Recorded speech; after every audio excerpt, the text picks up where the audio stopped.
चर्चाओं में बना हुआ है विधानसभा में, जिसको हमने सबूतों के साथ जोर शोर से उठाया था, तो उसमें आपसे बातचीत करना चाह रहे हैं। सबसे पहले तो मैं ये कहना चाहता हूं, UKSSC जो संस्था है उसको उत्तराखंड सरकार ने एक उद्देश्य के साथ बनाया था कि हमारे प्रदेश में जो भी सरकारी भर्तियां होंगी वो UKSSC से कराई जाएगी, और उसके अध्यक्ष और सचिव पद जो सबसे महत्वपूर्ण है, और कर्मचारी। इतना बड़ा घोटाला खुलकर आ गया। सबसे पहले एक अध्यक्ष 2016 में जब ग्राम विकास अधिकारी की भर्ती जांच के घेरे में आती है तो इस्तीफा देते हैं और चले जाते हैं, उनके खिलाफ कोई कार्रवाई नहीं होती।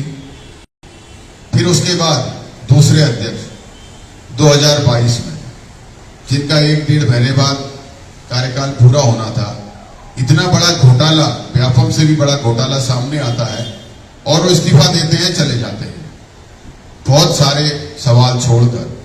और सचिव को, जिनका कार्यकाल 1 महीने 2 महीने बचा था, सरकार हटाकर, भाजपा सरकार उसे हटाकर ये दिखा रही है कि हम इस मामले को गंभीरता से ले रहे हैं। तो मेरा ये कहना है कि सबसे पहले जो अध्यक्ष और सचिव हैं उनके खिलाफ कार्रवाई होनी चाहिए, क्योंकि UKSSC जब पेपर बनाती है, उस पेपर को बनाने वाली टीम अध्यक्ष और सचिव की निगरानी में होती है। फिर उस टीम की वो टीम जब पेपर बना लेती है तो उसके छपाने की जिम्मेदारी वीडियो रिकॉर्डिंग के जरिए सुरक्षा में अध्यक्ष और सचिव की जिम्मेदारी है, जहां जिस प्रिंटिंग प्रेस पर वो पेपर छप रहा है। अगर वो पेपर छप रहा है और लीक हो रहा है तो उसमें सबसे बड़ा जिम्मेदार पहले उस संस्था का अध्यक्ष और सचिव है। और कहां वो वीडियो एविडेंस है जो पेपर छपने टाइम नियम है कि आप इसको वीडियो रिकॉर्डिंग कर ही छपवाएंगे ताकि कोई धांधली ना हो सके। तो अगर ऐसे अधिकारी इस्तीफा देकर चले जाएंगे, हटा दिया जाएगा, उनके ऊपर अगर कार्रवाई नहीं होगी तो आने वाले समय में भी नए अध्यक्ष, नए सचिव इसी राह पर चलेंगे, इस्तीफा देंगे और चले जाएंगे। इसलिए सबसे जरूरी है कि सरकार उनके खिलाफ कार्रवाई करे, उन पर क्राइम बनता है और उन्हें सलाखों के पीछे भेजना। और एक गंभीर मामला और है जिसमें अध्यक्ष सचिव जो उस समय थे वो दोषी होते हैं। किसने उस संस्था को एग्जाम के लिए तैयार किया, उस संस्था का चयन किसने किया, किसके दबाव में किया? जब वो संस्था पहले से ही मध्य प्रदेश में ब्लैक लिस्टेड थी, यूपी में उस पर मुकदमा लिखा गया था, तो ऐसी संस्था को देवभूमि में एग्जाम कराने के लिए किसने चयनित किया और क्यों किया, किस उद्देश्य से किया? यह सबसे महत्वपूर्ण प्रश्न बनता है। क्या हमारे प्रदेश में जो सरकारी नौकरियों की नियुक्ति होनी है संस्था में, उसको एग्जाम कराने के लिए जिस संस्था को हम चयनित करते हैं, क्या सरकार के पास कोई ऐसे अपने तंत्र हैं उस संस्था के बारे में जानकारी लेने के लिए, उसके पीछे के रिकॉर्ड को लेने के लिए महत्वपूर्ण नहीं समझा? क्या संस्था ईमानदार है, संस्था का पिछला रिकॉर्ड क्या है, ये महत्वपूर्ण नहीं था? जब आपने चयनित ही ब्लैक लिस्टेड संस्था कर दी तो भ्रष्टाचार होना तो स्वाभाविक था। इस हिसाब से भी अध्यक्ष और सचिव दोषी होते हैं। इसके साथ ही मैं कहना चाहूंगा, आज सोशल मीडिया में जिसे बहुत सारी जो है फोटो वायरल हो रही है हमारे प्रदेश के बड़े बड़े अधिकारियों के साथ, बड़े बड़े कर्मचारियों के साथ, बड़े बड़े नेताओं के साथ, जिसको सरगना कह रहे हैं। और एसटीएफ ने अभी तक जो जांच करी है, हम एसटीएफ की जांच से अभी तक संतुष्ट हैं और एसटीएफ ने बहुत तेजी से बहुत अच्छी जांच करी, उसके लिए मैं उन्हें बधाई भी देता हूं। लेकिन अब प्रश्न खड़ा होता है, जिसको मास्टरमाइंड आप बता रहे हो, उसकी जो तस्वीरें सोशल मीडिया में वायरल हो रही है, हमारे प्रदेश के बड़े बड़े अधिकारी, कर्मचारी, नेता जो इस प्रदेश के हुक्मरान हैं, एसटीएफ के अंडर में है, आगे क्या एसटीएफ उन तक पहुंच पाएगी? क्या एसटीएफ के वो अधिकार हैं उनको कि उनकी जांच कर सके? और आज एस राजू ने भी कहा, सबूत भी मिल रहे हैं, उत्तर प्रदेश में प्रिंटिंग में छपा है, उत्तर प्रदेश के सरगना बताए गए हैं, तो 2 राज्य इन्वॉल्व हो गए हैं इस मामले में। अब एसटीएफ अगर उत्तर प्रदेश में जांच के लिए जाती है तो उसे पहले उत्तर प्रदेश पुलिस से सहायता लेनी पड़ेगी, क्योंकि एसटीएफ के अधिकार अब सीमित हैं दूसरे राज्य में जाने के लिए। तो इसलिए भी जरूरी है कि जब 2 राज्यों में गिरोह पकड़ा जा रहा है, आगे जाने कितने राज्यों में इसके जो है हाथ फैले होंगे, तो इसलिए भी जरूरी है कि अब सीबीआई इसकी जांच करे।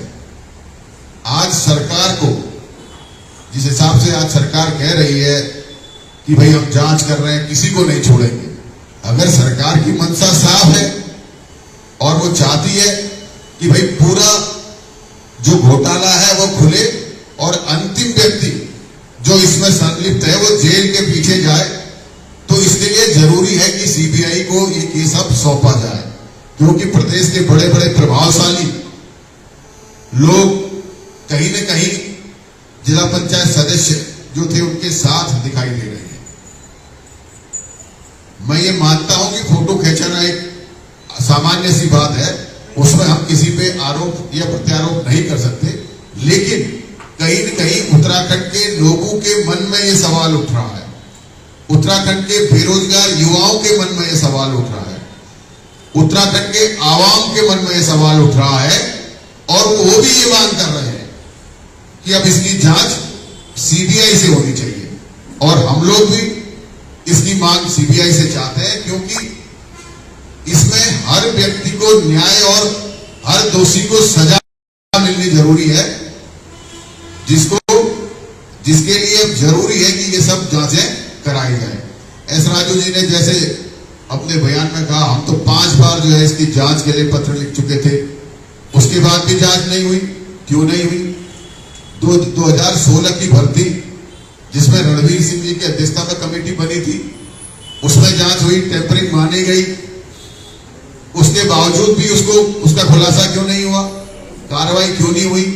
उस समय के अध्यक्ष इस्तीफा देके चले गए, उनके खिलाफ कार्रवाई क्यों नहीं हुई? ये जरूरी है, क्योंकि आगे आने वाले समय में उत्तराखंड के युवाओं के साथ, भविष्य के साथ खिलवाड़ करने से और उत्तराखंड के भविष्य के साथ खिलवाड़ करने वालों को अगर आज सबक नहीं सिखाया तो आने वाला समय हमारे युवाओं के लिए और हमारे प्रदेश के लिए और खतरनाक हो जाएगा।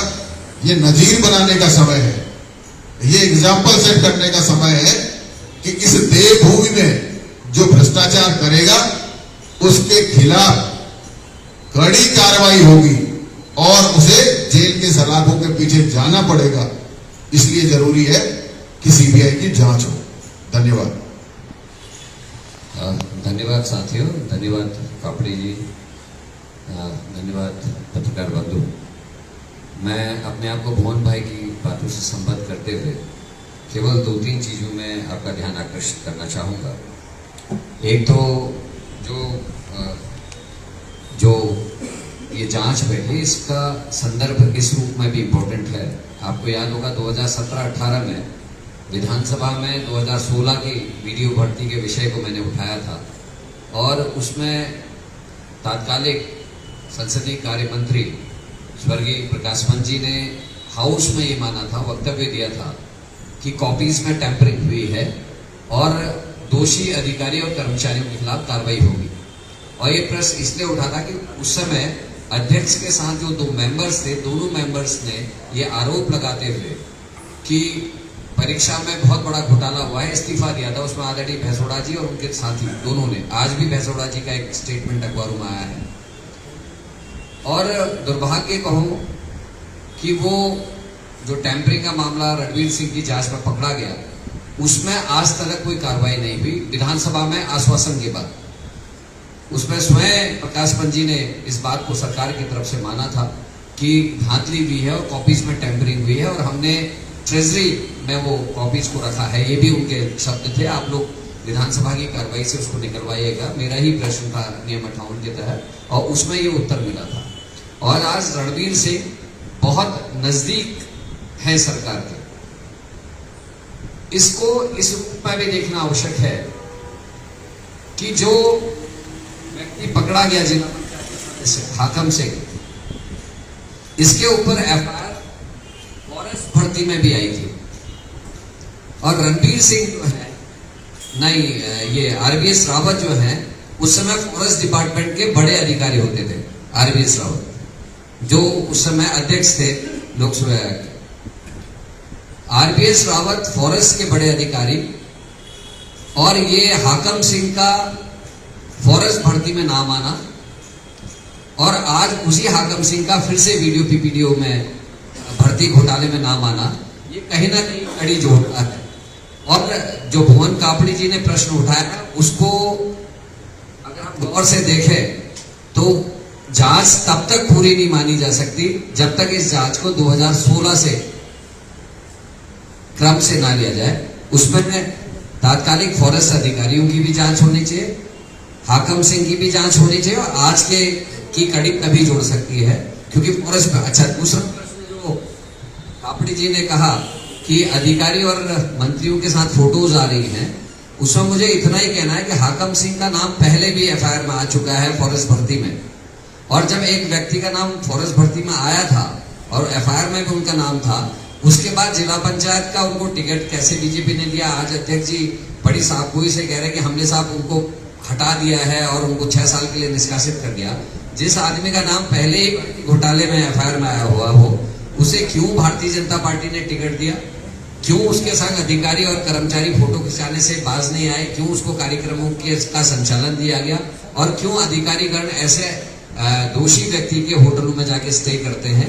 ये समझा जाना चाहिए। और जो 2016 की भर्ती में हाकम सिंह और तात्कालिक अध्यक्ष, उनके भी संबंधों की जांच हुए बिना ये जांच अधूरी मानी जाएगी, उसको भी जांच के घेरे में लिया जाना आवश्यक है।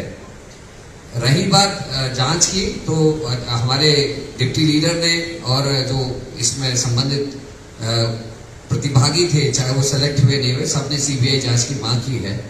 मैं इनकी मांग का समर्थन भी करता हूं, लेकिन ये भी कहना चाहूंगा कि स्टेट में, क्योंकि इस समय पॉलिटिकल प्रेशर बहुत है, जैसा कि डिप्टी लीडर ने कहा कि 2 स्टेट शामिल हैं, हो सकता है और स्टेट्स भी शामिल हो, तो उसके लिए आवश्यक है कि सीबीआई जांच हो और सीबीआई का हस्तक्षेप हो। लेकिन चूंकि राज्य में इसमें बड़े नेताओं और अधिकारियों का कहीं ना कहीं संलिप्तता हमारी शंका है कि हो, तो किसी भी एजेंसी जो सरकार के दबाव में काम करती है, उसकी जांच के साथ साथ हाईकोर्ट के सिटिंग जज की जांच भी आवश्यक है, ताकि किसी भी नेता का, किसी भी प्रशासनिक बड़े अधिकारी का दबाव जांच में ना हो। और एसटीएफ जो काम करे, उन्होंने अपना काम कर दिया है, और इसको आगे मजबूती देने के लिए हाईकोर्ट के सिटिंग जज से स्टेट के अंदर की जो हालात है उसकी जांच हमारे को चाहिए। हाईकोर्ट के सिटिंग जज की अध्यक्षता में एक कमेटी बने जो वो भी इसकी जांच में भागीदारी सुनिश्चित करे। मैं सरकार के अन्य कार्यों पर भी थोड़ा फोकस करूंगा। आपके ही माध्यम से पता चला है कि जो 2018 में ये जो भर्ती हुई है लेक्चरर की, उसमें भी आज मामला सामने आ रहा है। कोऑपरेटिव की भर्ती आप सबकी नजर में है, फॉरेस्ट की भर्ती 2019 की, वो भी आपकी नजर में है। तो इन सब की जांच होनी आवश्यक है। और बीजेपी के राज्य में 2017 से और आज तक जितनी भी भर्तियां हुई है, उन सब में घोटाले सामने आ रहे हैं, चाहे कोऑपरेटिव है, चाहे फॉरेस्ट है, चाहे जिला पंचायत की भर्तियां हैं, इन सब की जांच होनी चाहिए। और जितने लोग भी नए हाकम सिंह हैं, पुराने हाकम सिंह हैं, उन सब की गिरफ्तारी आवश्यक है। यही मैं आप सबके माध्यम से पहुंचाना चाहता था। आप सब लोग आए, आपका बहुत बहुत धन्यवाद। और यहाँ उपस्थित नए नियुक्त हमारे कार्यकारी अध्यक्ष गोगी जी और आदरणीय महामंत्री हमारे विजय सारस्वत जी, गरिमा जी और अग्रवाल, और हमारे संदीप चमोली जी यहाँ उपस्थित हैं। आप सबका भी धन्यवाद कि आप प्रेस वार्ता में सम्मिलित रहे। आप सभी को पुनः धन्यवाद।